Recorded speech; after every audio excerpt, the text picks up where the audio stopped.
I cared for her for 5 years, but my mother's sobs could be heard from the audience as tears welled up in my husband's eyes. He's done nothing for all this time, yet he plays the good son so well. I'm the only one who knows the truth. You better realize this, John, I started, playing the audio evidence that would reveal my husband's true nature. My name is Sarah. I've been married to John for 7 years now. Currently, we live as a family of 3 with my bedridden mother-in-law. 5 years ago, her illness forced her into a bedridden lifestyle. My father-in-law had passed away before I got married, so there was no one else to care for her. At the time, John's work wasn't going well, and we were struggling to make ends meet. So he asked if we could live together with his mother, and she agreed. Feeling guilty about relying on her, I decided to take care of her while also working a part-time job. My mother-in-law seemed to feel guilty about being cared for. I continued, recounting how she often tried to reassure me. Sarah, that's enough. Please don't worry about me. I always encouraged her with a strong will, I recalled. When she said this with a troubled smile, I replied, what are you talking about? I'm indebted to you, mother-in-law. But it must be hard with both work and housework, plus taking care of me. I don't want to burden you anymore, Sarah, she insisted. It's not a burden at all. I want to be with you. That's why I'm doing this on my own accord. I reassured her. But you should have your own happiness. Being able to talk to you every day like this is my happiness, so don't worry about it. Tears welled up in mother-in-law's eyes as she whispered a small thank you. There's not much that I can do, yet she always expresses her gratitude like this. Ever since we got married, my mother-in-law has been very kind to me, so taking care of her is not a burden at all. In fact, it feels like my mission. While I do enjoy caring for her, there's one thing I'm not satisfied with in my current life. My husband, John. He's what you'd call a traditional type who thinks housework is a woman's job. He wasn't that bad when we got married, but since we started living with his parents, he's become increasingly selfish. He doesn't contribute much to the household expenses, but his entitlement is as high as Everest. For instance, when he comes home, he starts yelling if I don't greet him at the door. Hey Sarah, I'm home. Why aren't you greeting me? Hurry up, get my stuff. I frowned at my husband and voiced my complaints. Listen, John, I've told you before, I'm not your servant. You should do what you can on your own. Huh? What are you saying? Who do you think is making the money for this family? Yes, it's true that you're providing for us, but I'm also doing my part. I'm working part-time. Despite that, you speak to me like this. Shut up. Your earnings are just peanuts. You can't survive without me, so don't you dare defy me. And you? You can't even contribute properly to the living expenses. The only reason we can live in this house is undoubtedly thanks to your mother. At first, I would fight back, but my husband started threatening divorce every time we quarreled. Watch yourself, Sarah. Keep this up and we'll get a divorce, got it? Please, not so loud. Your mother is in the other room. Shut it. It's all because you're so insolent. Understand this. You'd be the one in trouble if we divorced. Do you get that? Just lower your voice and don't always talk about divorce like that. Yeah, right. You would have nowhere to go if we got divorced. Besides, there's no company out there willing to hire a scrub like you full-time, Sarah. Stop talking like that. Just shut up and listen to what I'm saying. You idiot. You're so slow. Honestly, I was more than ready to divorce my husband, but when I thought of my mother-in-law, I couldn't bring myself to go through with it. You can always talk to me if you're troubled, Sarah. You're my precious daughter, my mother-in-law would reassure me. She was always very kind to me, as if we were truly mother and daughter. Because of her, I wanted to take care of her properly until the end. I wanted to repay her for all the kindness she had shown me. That's why I endured the painful days with my husband in this house. I couldn't entrust my mother-in-law's care to a man like him. Then one day, as I was preparing dinner, I heard the usual shouting from the entrance. Hey Sarah, I'm home. Come out and greet me. I'm using the stove right now and can't leave it.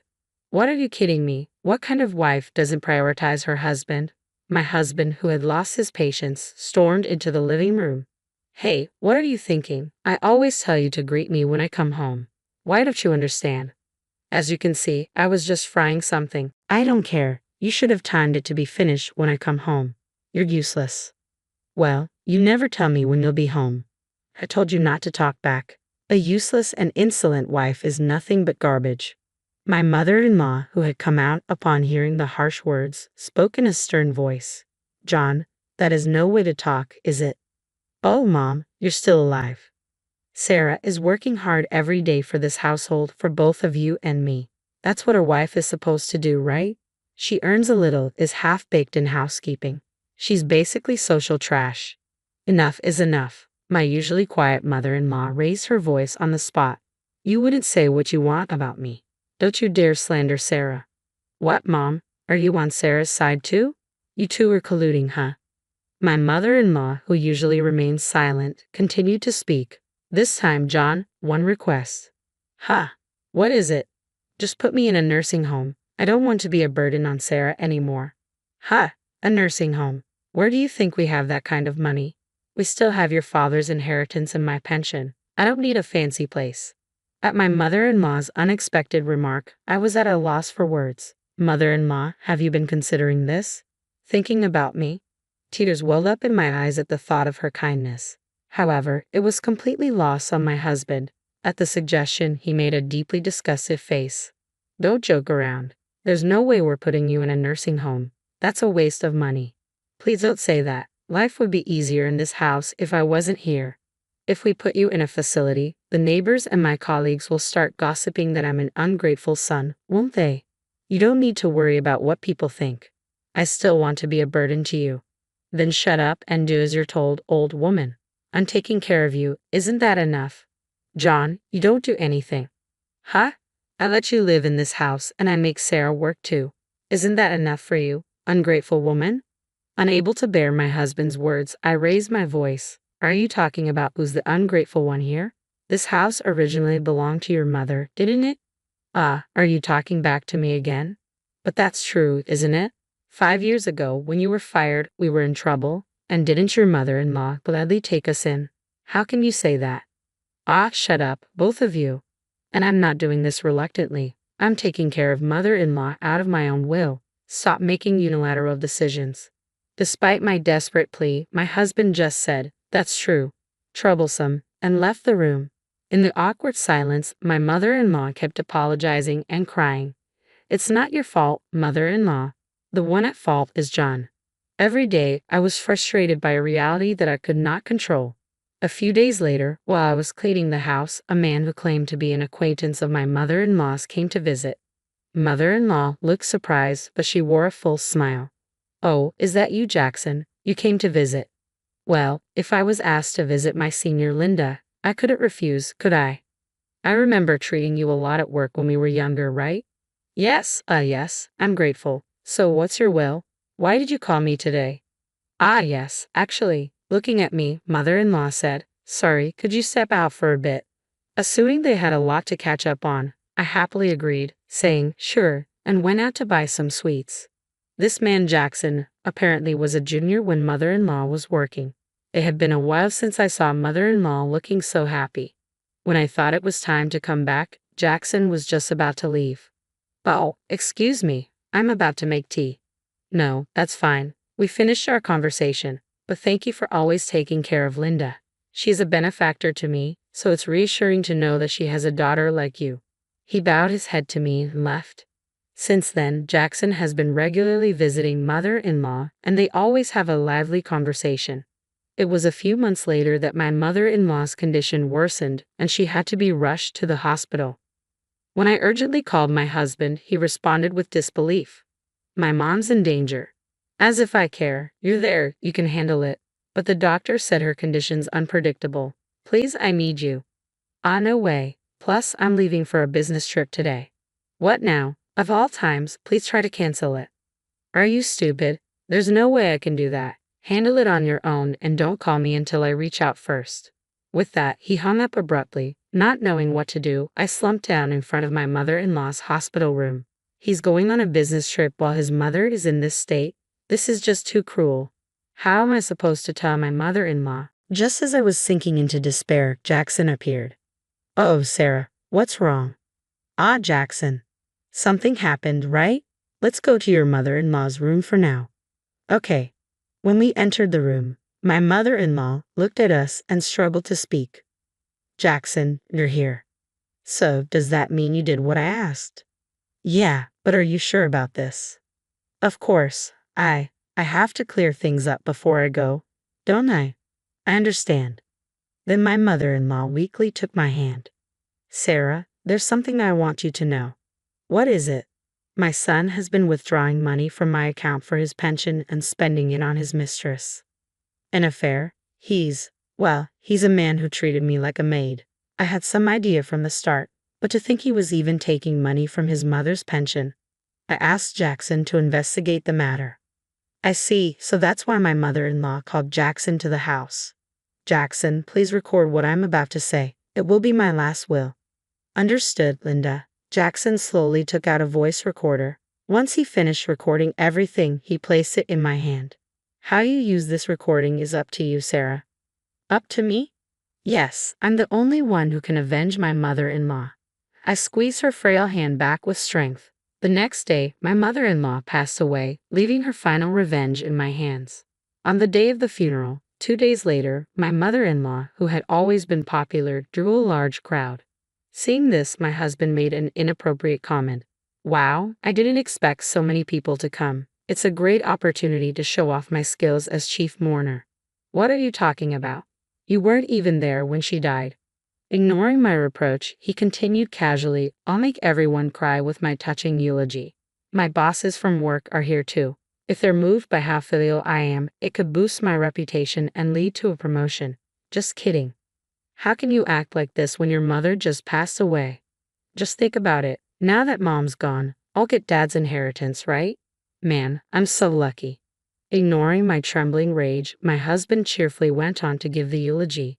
After the formalities, he began talking about taking care of his mother.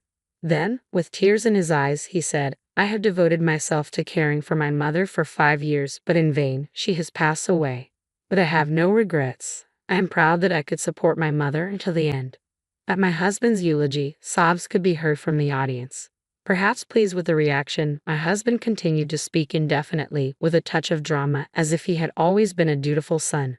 The attendees, oblivious, listened to this story with tears in their eyes. Thank you all for today, he concluded.